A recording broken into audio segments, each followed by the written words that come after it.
वराहावतार भगवान विष्णु के अवतार हैं।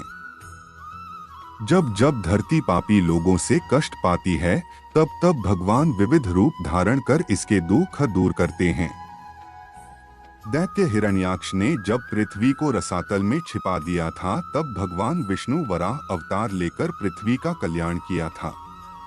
इनकी शक्ति अथवा पत्नी देवी वाराही हैं, जो भगवती लक्ष्मी की स्वरूप हैं, और इनमें देवी पार्वती जी की शक्तियां हैं। भगवान वराह को सोरो शूकर क्षेत्र, जो कि उत्तर प्रदेश में है, नामक स्थान पर मोक्ष प्राप्त हुआ था।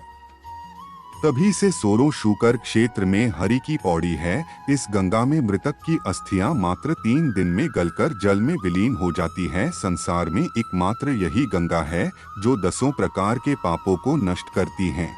एक बार मरीचि नंदन कश्यप जी ने भगवान को प्रसन्न करने के लिए खीर की आहुति दी और उनकी आराधना समाप्त करके संध्या काल के समय अग्निशाला में ध्यानस्थ होकर बैठे गए।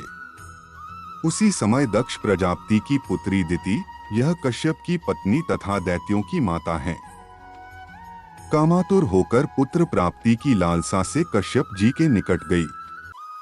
दिति ने कश्यप जी से मीठे वचनों से अपने साथ रमण करने के लिए प्रार्थना किया।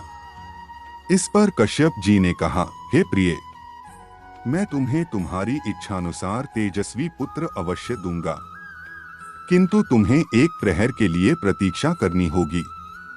संध्या काल में सूर्यास्त के पश्चात भूतनाथ भगवान शंकर अपने भूत प्रेत तथा यक्षों को लेकर बैल पर चढ़कर विचरते हैं।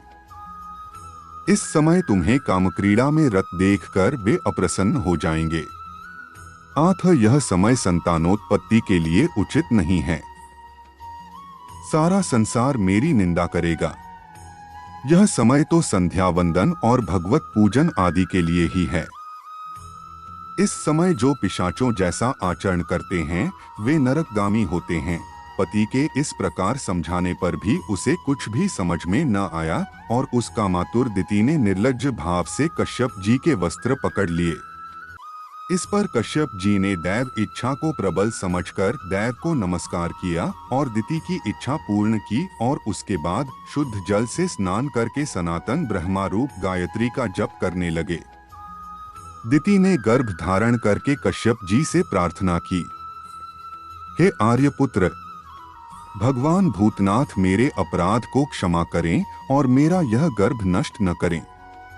उनका स्वभाव बड़ा उग्र है, किंतु वे अपने भक्तों की सदा रक्षा करते हैं। वे मेरे बहनोई हैं, मैं उन्हें नमस्कार करती हूँ। कश्यप जब संध्या वंदन आदि से निवृत्त हुए तो उन्होंने अपनी पत्नी को अपनी संतान के हित के लिए प्रार्थना करते हुए और थर थर कांपती हुई देखा तो वे बोले, हे दिति, तुमने मेरी बात नहीं मानी। तुम्हारा चित्त काम वासना में लिप्त था। तुमने असमय में भोग किया है। तुम्हारे कोख से महाभयंकर अमंगलकारी 2 अधम पुत्र उत्पन्न होंगे। संपूर्ण लोकों के निरपराध प्राणियों को अपने अत्याचारों से कष्ट देंगे, धर्म का नाश करेंगे, साधु और स्त्रियों को सताएंगे। उनके पापों का घड़ा भर जाने पर भगवान कुपित होकर उनका वध करेंगे। दिति ने कहा, हे भगवान, मेरी भी यही इच्छा है कि मेरे पुत्रों का वध भगवान के हाथ से ही हो, ब्राह्मण के शाप से न हो, क्योंकि ब्राह्मण के शाप के द्वारा प्राणी नरक में जाकर जन्म धारण करता है। तब कश्यप जी बोले, हे देवी, तुम्हें अपने कर्म का अति पश्चाताप है, इसलिए तुम्हारा नाती भगवान का बहुत बड़ा भक्त होगा और तुम्हारे यश को उज्जवल करेगा। वह बालक साधुजनों की सेवा करेगा और काल को जीतकर भगवान का पार्षद बनेगा। कश्यप जी के मुख से भगवत भक्त पौत्र के उत्पन्न होने की बात सुनकर दिति को अति प्रसन्नता हुई और अपने पुत्रों का वध साक्षात भगवान से सुनकर उसका सारा खेद समाप्त हो गया। उसके 2 पुत्र हिरण्याक्ष तथा हिरण्यकशिपु का जन्म हुआ और विधि के विधानों के हिसाब से ये दुष्टता की राह पर चल पड़े। ये प्रभु की इच्छा से इनके कुल में प्रहलाद और बलि जैसे महापुरुषों का जन्म भी हुआ।